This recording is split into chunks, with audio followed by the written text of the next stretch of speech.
Hey friends, hello and welcome back to this video. In this very important tutorial, I'm gonna teach you how to fix Microsoft Word which is not responding or having a launching error in your Windows, okay? Let's start. First is you need to press Windows and R key together or you just can have simply go to your Windows icon, do a right click and go for run. Okay, so once this run window open, just type services.msc,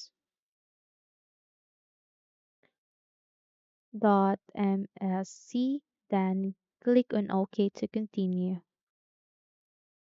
And once this new window open here, just have to click anywhere and then type P in your keyboard. And after that, search for Print Spooler. Okay, here. Just have to click it to mark it and do a right click and then go to properties and this new window containing print spooler properties will open. Here under startup type, make sure that this is in manual mode and then click on apply and then OK.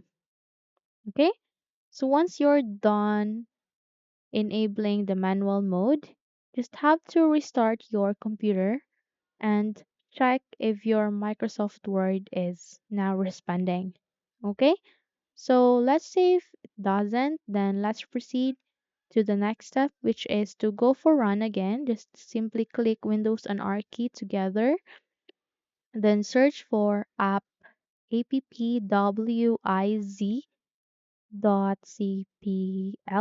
and then click on OK.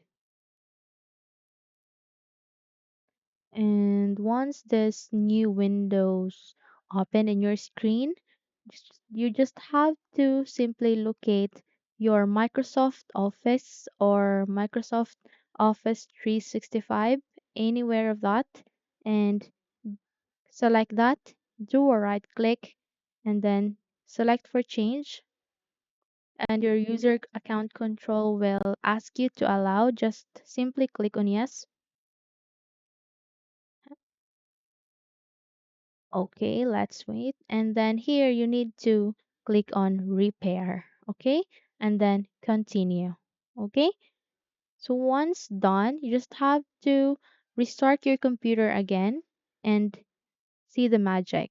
Your Microsoft Office will now be working again. Okay, so hopefully this video helps. If yes, don't forget to subscribe and hit the like button to be updated into our upcoming videos. Thank you for watching this video and have a nice day everyone.